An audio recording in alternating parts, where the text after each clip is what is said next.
Captain Hannah Park gripped the edge of her command chair as the UES Defiant shuddered under the first barrage of enemy fire. Red emergency lights bathed the bridge in an eerie glow.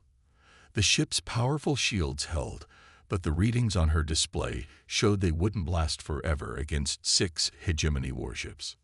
"Damage report," she ordered, her voice calm despite the chaos. Lieutenant Kim's fingers flew across his console.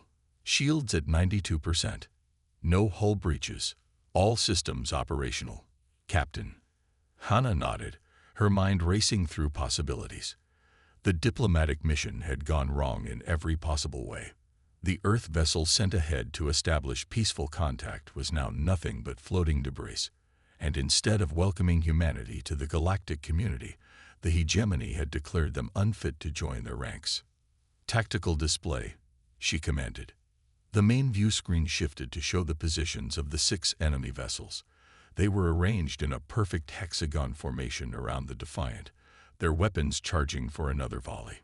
"They're following standard hegemony engagement protocols," observed Commander Dai, her first officer. "Textbook containment formation." Hannah's eyes narrowed. During the briefing for this mission, Earth's intelligence had provided limited information about hegemony battle tactics. One thing had stood out to her. They hadn't changed their approach to warfare in over 2,000 years. Their technological superiority had made innovation unnecessary. Until now. "Ensign Ta, open a channel to all hegemony vessels," Hannah ordered. "Channel open, Captain." Hannah stood tall, facing the camera. "Hegemony vessels, this is Captain Hannah Park of the United Earth Ship Defiant. We came in peace. You responded with unprovoked aggression. I offer you one chance to withdraw." The only reply was another barrage of energy weapons fire. The Defiant rocked violently. "Shields at 74%, reported Kim, a note of tension creeping into his voice. Hannah made her decision. Protocol Thunderbolt was a last resort measure, a package of experimental weapons and tactics that had been installed on the Defiant, but never disclosed in any diplomatic communications. Using it would forever change how the galaxy viewed humanity. "All hands, battle stations," she announced ship-wide. "Activate Protocol Thunderbolt." Security Officer Min approached her command chair, offering a small device with a red button. Hannah pressed her thumb against it, and the computer scanned her print. "Captain Hannah Park, authorization confirmed," the ship's AI announced. Protocol Thunderbolt activated. The bridge lighting changed as new tactical systems came online. Hidden weapon ports opened along the Defiant's hull. The main reactor hummed with increased power output. "Target the lead vessel," Hannah ordered. "Quantum disruptor beams." The weapons officer, Lieutenant Song, looked up in surprise. "Captain, those aren't in the..." "They are now," Hannah cut in. "Fire when ready." Song nodded and activated the previously hidden weapons system. Brilliant blue beams lanced out from the Defiant, striking the lead hegemony vessel. Its shields flickered and failed under the unexpected attack. "Direct hit," Song reported, unable to keep the amazement from her voice. "Enemy vessel's main power grid is failing." The remaining hegemony ships adjusted their formation, moving to protect their wounded comrade. Their return fire intensified. "Evasive pattern Delta," Hannah ordered. "Bring us above their plane of engagement." The Defiant's engines roared as the ship shot upward, breaking the two-dimensional battle formation the hegemony preferred. It was a simple tactic, but one the hegemony rarely encountered from the subjugated species they typically fought. "They're trying to reposition," said Kim. "Their formation is breaking." Hannah smiled grimly. "Deploy gravity mines." Small devices ejected from the Defiant's aft section, detonating in silent flashes that warped the space around 3 of the enemy vessels. Their engines struggled against the artificial gravity wells, leaving them vulnerable. "Target those 3 ships." Conventional torpedoes, full spread. The torpedoes streaked across space, finding their marks with devastating precision. One hegemony vessel exploded in a brilliant flash.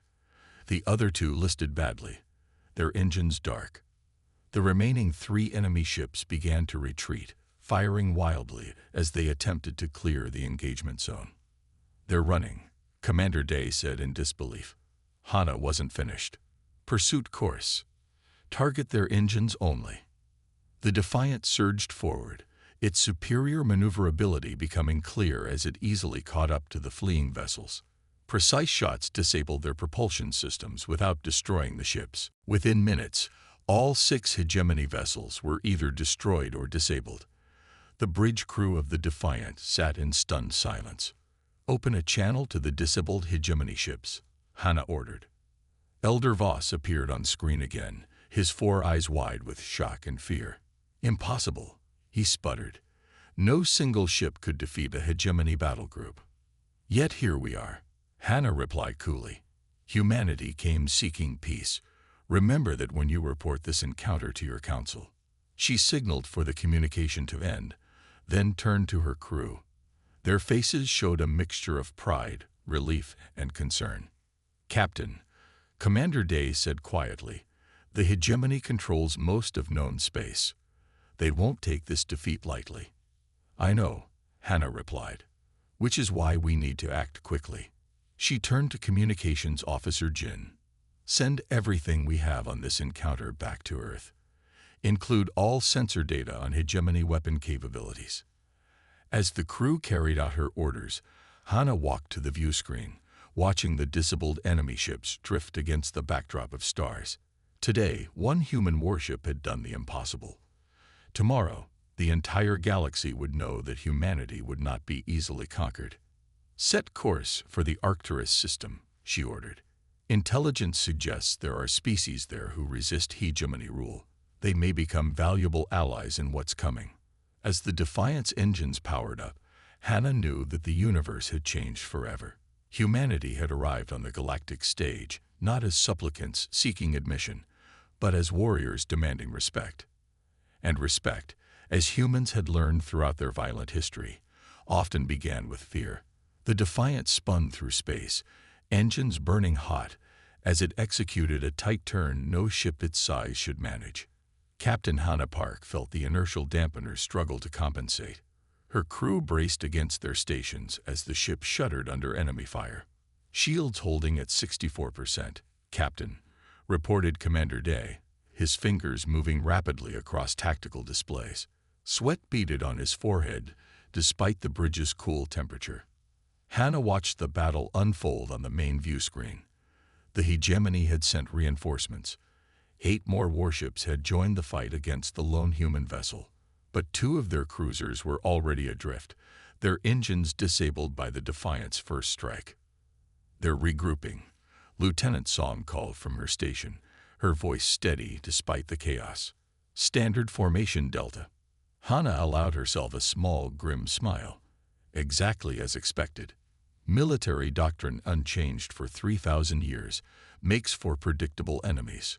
She had studied the limited intelligence Earth had gathered on hegemony battle tactics. Their ships were powerful, their technology advanced, but their strategies were rigid, designed for fighting weaker enemies who followed the same rules of engagement. Humanity had never learned those rules. "Core analysis," Hana commanded. The ship's AI warfare system responded immediately, its calm voice contrasting with the tension on the bridge. "Hegemony vessels are positioning for a coordinated attack. Their flagship has moved to the center of their formation. Based on previous engagements, they will concentrate fire on our propulsion systems.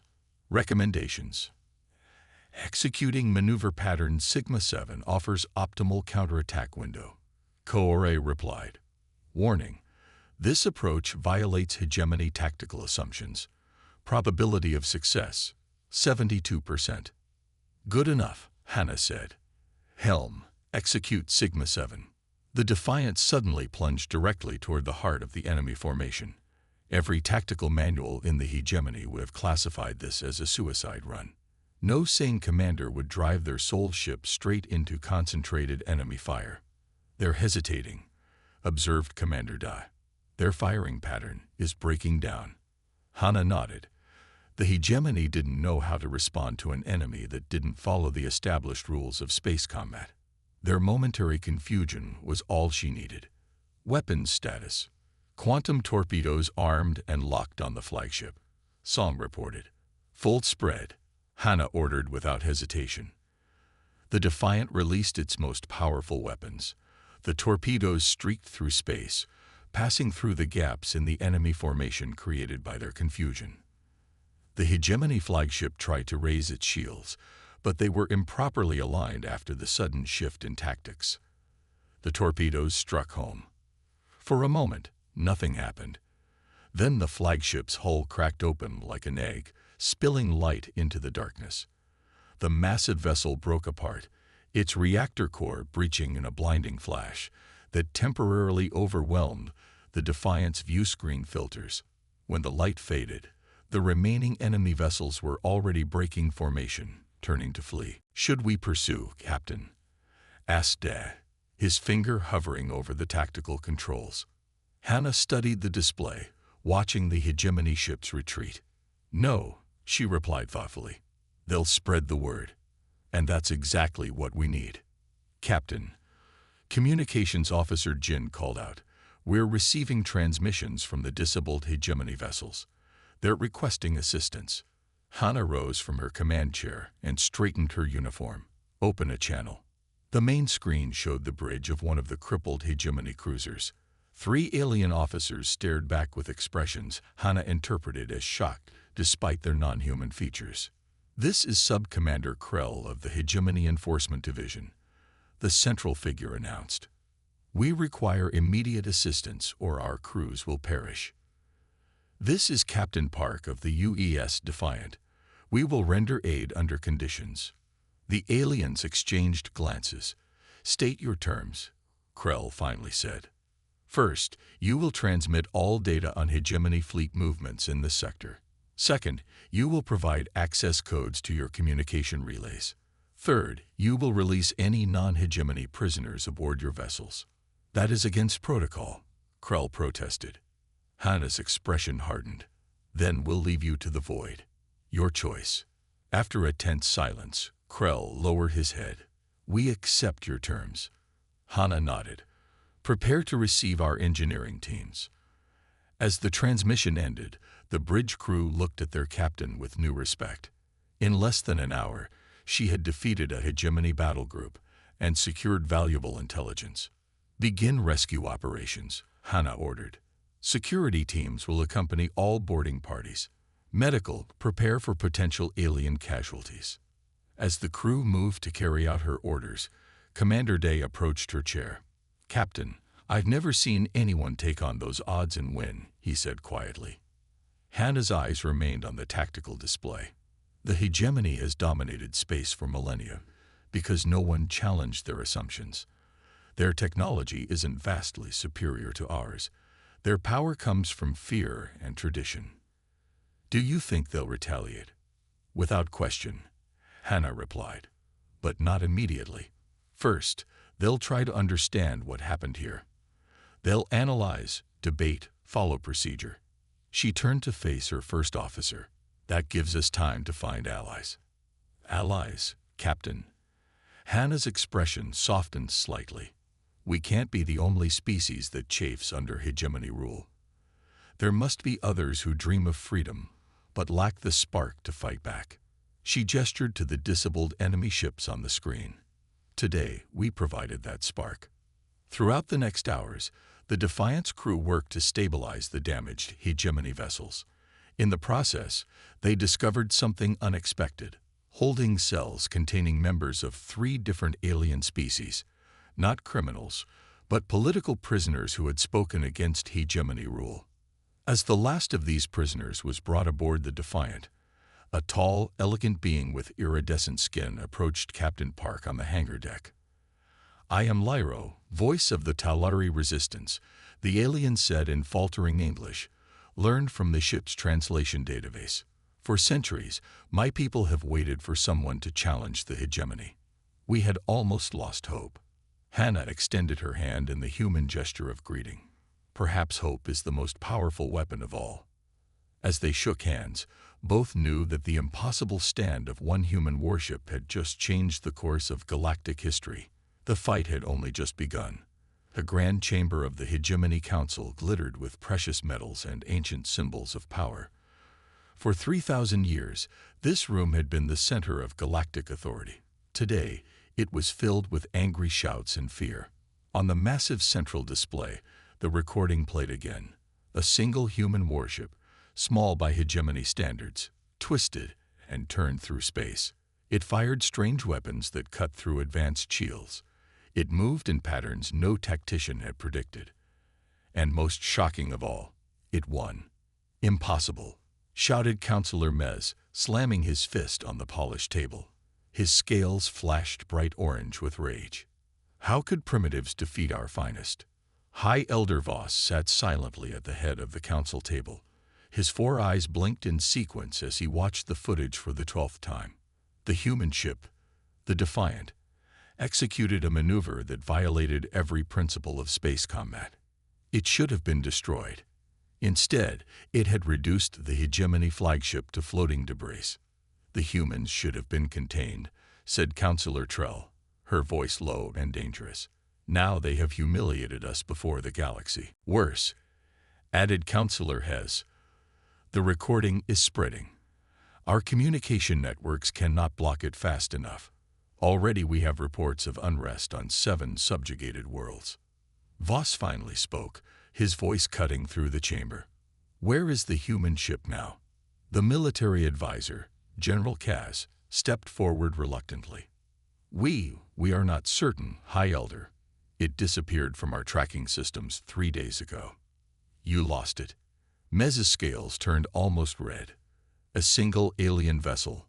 It shows unusual capability to mask its energy signature," the general replied defensively.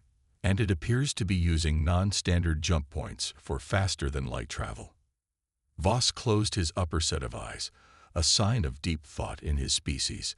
"The humans must be eliminated before this spreads further. Assemble the Grand Fleet."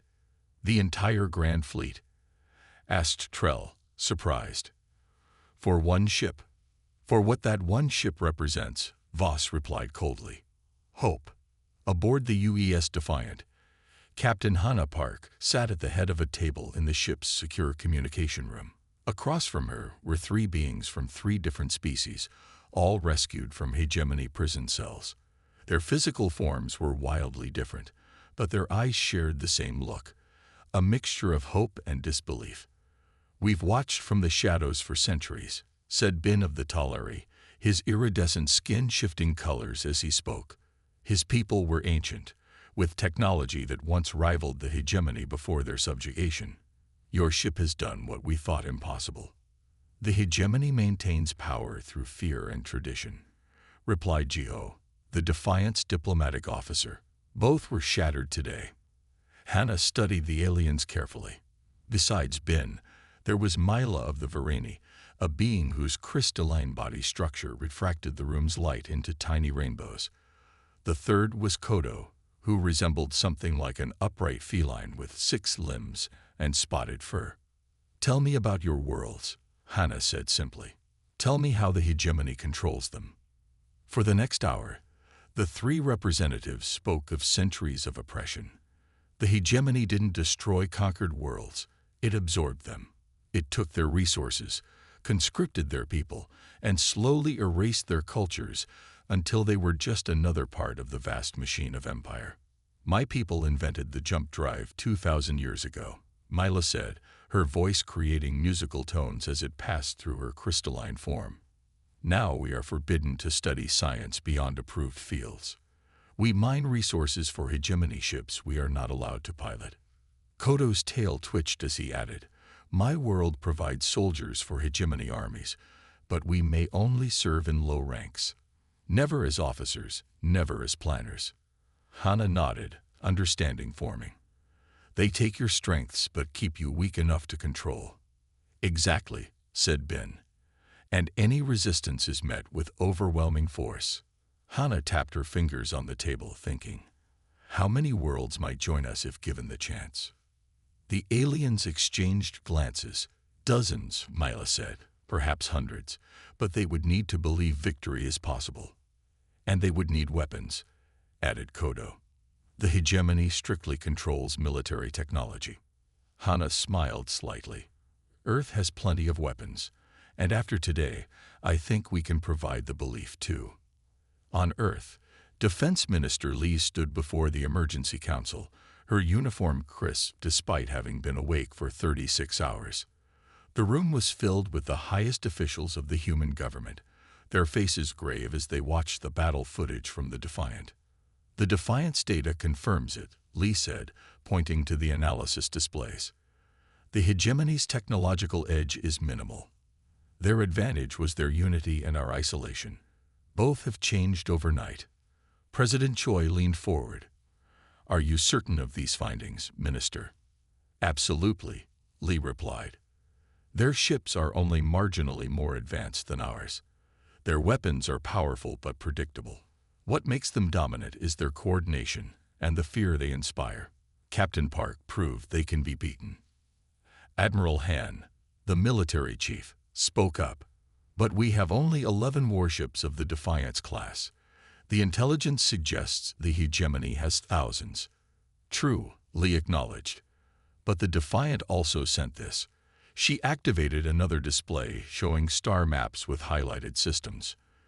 These are worlds under hegemony control where resistance movements exist. Captain Park has already made contact with representatives from 3 species.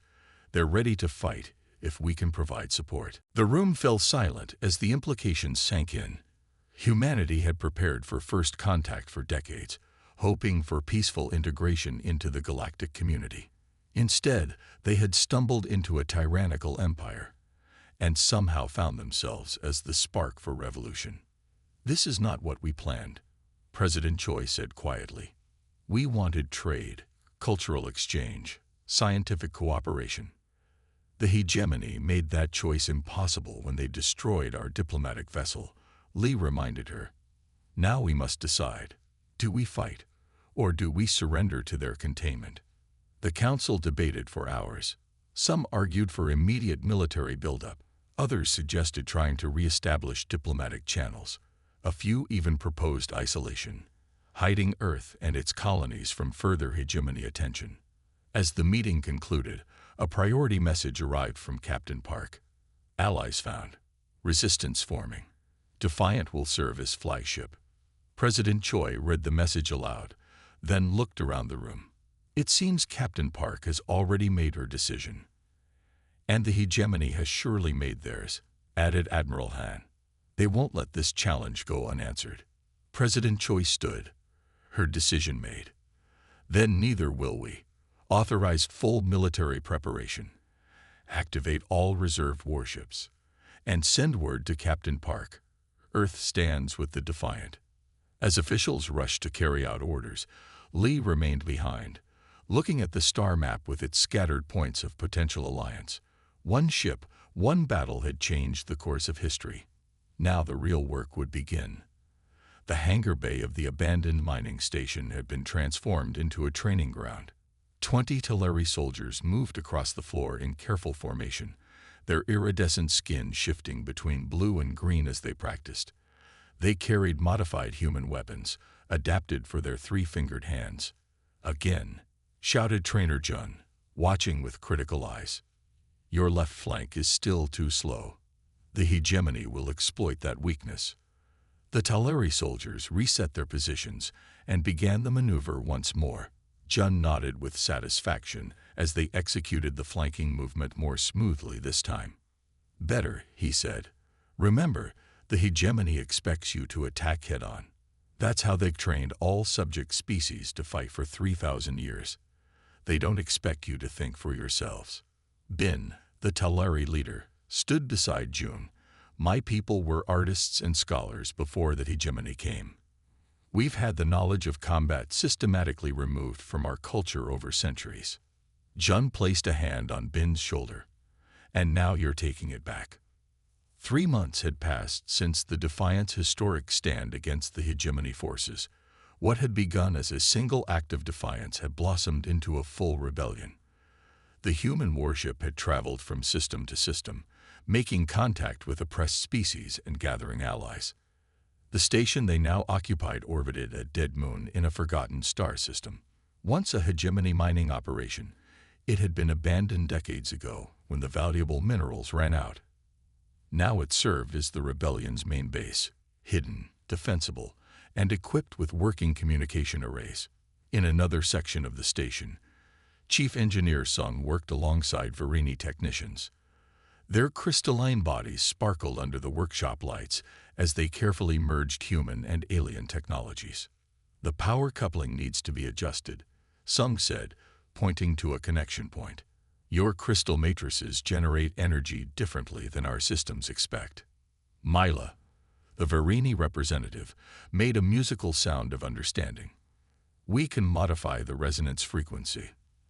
The hegemony never allowed us to adapt our technology to other systems. They preferred that all races remain compatible only with them." "Well, that ends now," Sung replied with a smile. "These hybrid weapons will give us an edge they won't expect." On the command deck, Captain Hannah Park studied a holographic map showing hegemony fleet movements. Red dots indicated enemy warships gathering at key strategic points. "They're consolidating their forces," Commander Dai observed, pointing to a particularly large cluster. "Intelligence suggests this is the formation of their grand fleet." Hannah nodded. As expected, the hegemony always responds to threats the same way. Overwhelming force applied directly. Around the table stood representatives from 4 allied species: Bin of the Talari, Mila of the Verini, Kodo of the Filari, and a new ally, Zav of the Nur, whose gelatinous body pulsed with bioluminescent patterns. "The hegemony expects direct confrontation," Hannah explained, manipulating the hologram to show her strategy. "We'll give them what they don't expect: asymmetric warfare across multiple fronts." She highlighted several smaller hegemony outposts. "While they gather their grand fleet, we'll strike these locations simultaneously. Supply depots, communication relays, sensor arrays. We'll blind them, confuse them, and force them to spread their forces thin." "Our intelligence reports the hegemony is gathering their grand fleet at Nexus Prime," said Mila, her crystalline form refracting light as she moved. "They plan to crush us in one decisive battle." Hannah nodded. "Let them try. Humanity spent centuries fighting ourselves before we reached the stars. We know how to be unpredictable." Kodo, the 6-limbed Filari, looked skeptical. "My people have served in hegemony armies for generations. Their military might is not to be underestimated. They have thousands of warships." "Numbers don't win battles," Hannah replied. "Tactics, initiative, and willpower do. The hegemony hasn't faced a real challenge in centuries. They've forgotten how to adapt." She turned to Zav of the Nur, whose species had only recently joined the alliance. "Your people's ability to interface directly with computer systems will be crucial. Can your teams be ready to infiltrate hegemony networks in 2 weeks?" Zad's body pulsed with confident blue light. "We were born to swim through data. The hegemony used us as living computers while denying us access to their strategic networks. We will take great pleasure in turning their systems against them." As the meeting continued, Lieutenant Song entered the command deck. "Captain, we're receiving a transmission from Earth. It's Admiral Han." Hannah excused herself and moved to a private communication station. The Admiral's stern face appeared on the screen. "Captain Park, your situation reports have been received. The Council has approved your request for additional ships." Hannah felt relief wash over her. "How many can we expect, Admiral?" 7 warships of the Defiant class, plus 15 smaller vessels. They're being fitted with the stealth technology you sent us. They should reach your position within the month." "That's good news, sir," Hannah said. "We'll need every ship we can get." The Admiral's expression became more serious. "There's more, Captain. The hegemony has sent a diplomatic message to Earth. They're demanding we surrender you, and the Defiant immediately or face consequences beyond imagination." And Earth's response. A rare smile crossed the Admiral's face. "President Choi told them that Earth stands with its heroes. The diplomatic channel was closed immediately after. After the transmission ended, Hannah returned to the strategy session with renewed determination. The coalition representatives were discussing potential weaknesses in hegemony defenses. "Captain," said Ben, "our scouts have identified a vulnerability in the hegemony's command structure. Their fleet admirals only receive orders from the High Council. If we could disrupt the chain of command, we could throw their entire operation into chaos." Hannah finished, studying the new information. "Excellent work." As the meeting concluded, Hannah walked the station's corridors, observing the activity around her. In one room, Filari engineers worked alongside humans to modify shuttlecraft for stealth operations. In another, Verini teachers instructed a mixed group on hegemony command protocols. She paused at a viewport, looking out at the Defiant docked alongside smaller vessels from various worlds. The human warship now bore battle scars and modifications, symbols of the journey they had undertaken. Commander Dai joined her at the window. 3 months ago, we were on a diplomatic mission to join the galactic community," he said quietly. "And now we're leading a revolution," Hannah replied. "Not what any of us expected. Do you think we can win?" Hannah watched as a team of engineers tested a new weapon system, its energy beam cutting through a chunk of hegemony hull plating with surprising ease. "The hegemony has ruled through fear and tradition for 3,000 years, she said. "Both are powerful tools, but they're also weaknesses. Fear breaks when faced with courage. Tradition falters when confronted with innovation." She turned to meet Dai's eyes. "Yes, Commander, we can win." As they spoke, alarm klaxons suddenly blared throughout the station. Lieutenant Song's voice came over the communication system. "Captain to command deck immediately. Hegemony scout ships detected entering the system." The time for preparation was over. The real war was about to begin. The massive structure of Nexus Prime dominated the view screen of the UES Defiant. Space around the hegemony's military headquarters teemed with warships, 300 vessels of various sizes, all bristling with weapons. Their hulls gleamed with the distinctive blue-gray metal that had become synonymous with hegemony power throughout the galaxy. Captain Hannah Park stood on the bridge of her ship, her uniform pressed and perfect despite the weeks of preparation and tension. Around her, the crew worked at their stations with quiet efficiency. Beyond the Defiant, 36 other ships formed the coalition fleet, a patchwork of vessels from 7 different species, modified and armed with hybrid technology. "The Hegemony Grand Fleet has completed their formation," reported Lieutenant Kim from Tactical. "They're arranging in standard battle configuration, 3 defensive layers around Nexus Prime." Hannah nodded, unsurprised. After months of guerrilla strikes against hegemony outposts, they had finally drawn out the Empire's full might. The disparity in numbers was staggering, 300 against 37. By any conventional analysis, the coalition forces faced certain defeat. But Hannah had never believed in conventional analysis. "All ships reporting ready, Captain," said Commander Dai from his station. "Coalition commanders await your signal." Hannah took a deep breath and touched the communication panel on her chair. Her voice would carry to every ship in their small fleet, to every being who had chosen to stand against tyranny. "This is Captain Park. For 3,000 years, the hegemony has ruled through fear. Today, we show the galaxy another way." She paused, her eyes moving across her loyal crew. "Begin Operation Freedom." The coalition fleet suddenly split apart, breaking into seemingly random groups that accelerated in different directions. The hegemony commanders, expecting a traditional formation, were momentarily confused by the chaotic movement. "Activate electronic warfare systems," ordered Hannah. Throughout the coalition fleet, specially designed transmitters came online.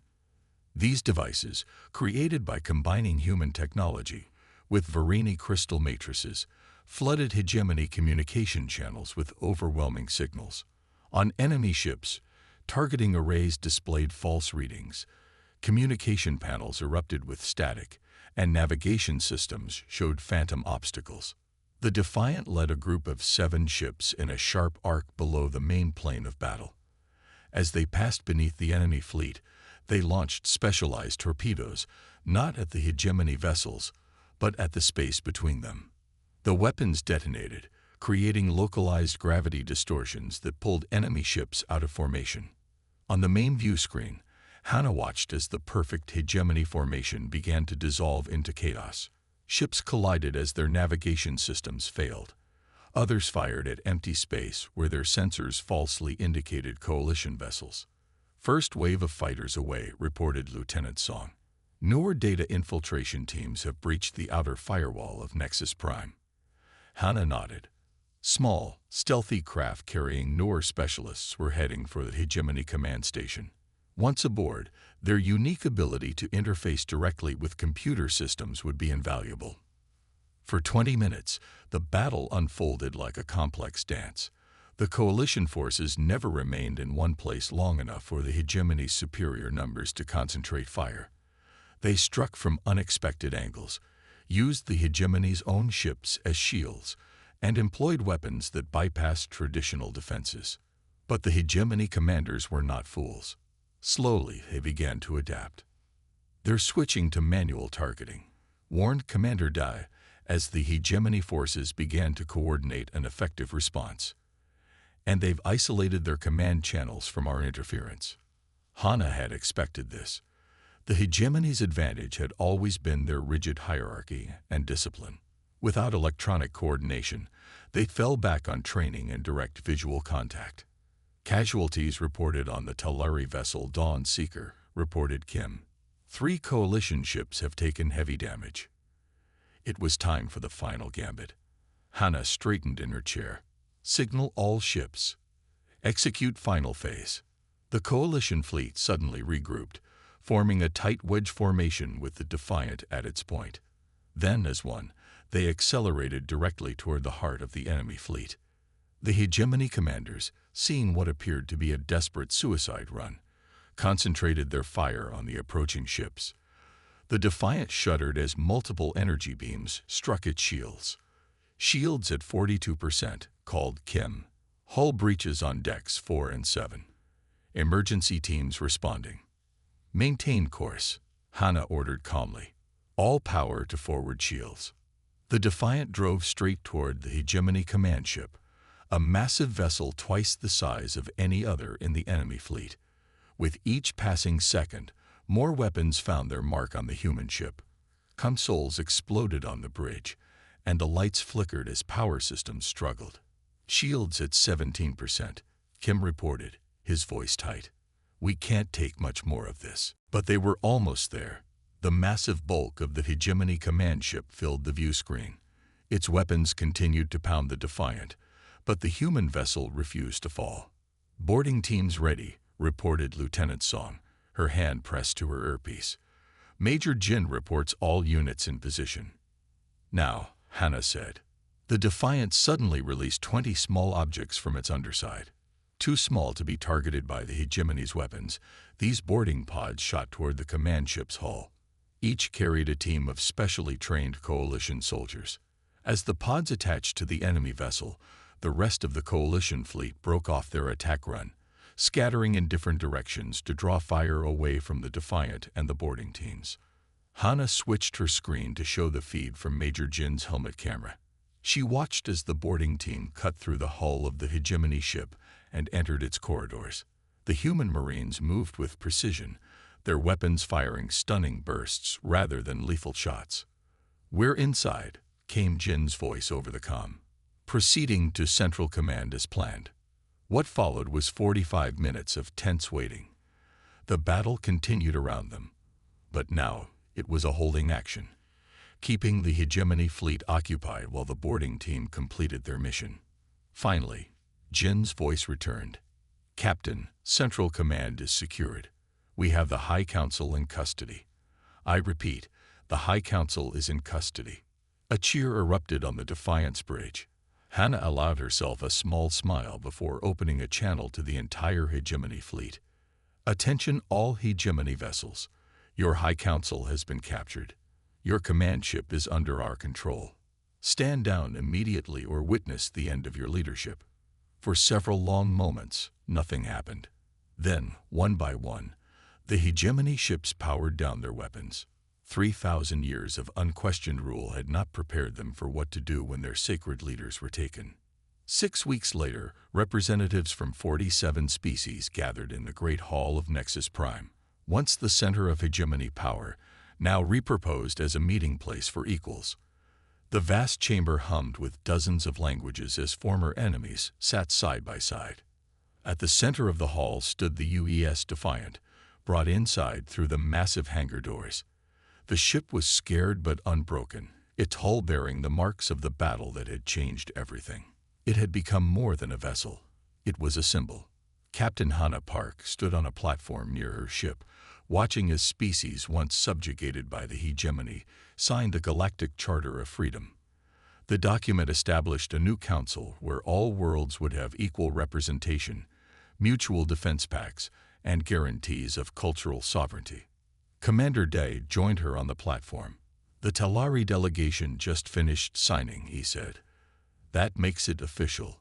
The charter has been ratified." Hannah nodded, watching as former hegemony officials, now representing their worlds as equals rather than rulers, approached the document. "Did you ever imagine this outcome when we first encountered their ships?" Day asked. "Never," Hannah admitted. "I was just trying to keep our ship alive." They stood in comfortable silence, watching history unfold before them. Earth's representatives had signed early in the ceremony, with President Choi herself making the journey to represent humanity. "One ship, one battle," Day said quietly, gazing at the Defiant. Hannah smiled, remembering how it had all begun. A diplomatic mission gone wrong, a decision made in the heat of battle, and a stand against overwhelming odds. "And the galaxy changed forever," she finished. In the years that followed, the story of the Defiant would be told on countless worlds. It would become legend, then history, then foundation myth for a new galactic society. Children of 100 species would learn how one small ship from a young civilization had shattered an empire of fear. And wherever she went, Captain Hannah Park would be remembered as the one who proved that courage, innovation, and the willingness to stand against impossible odds could change the course of history.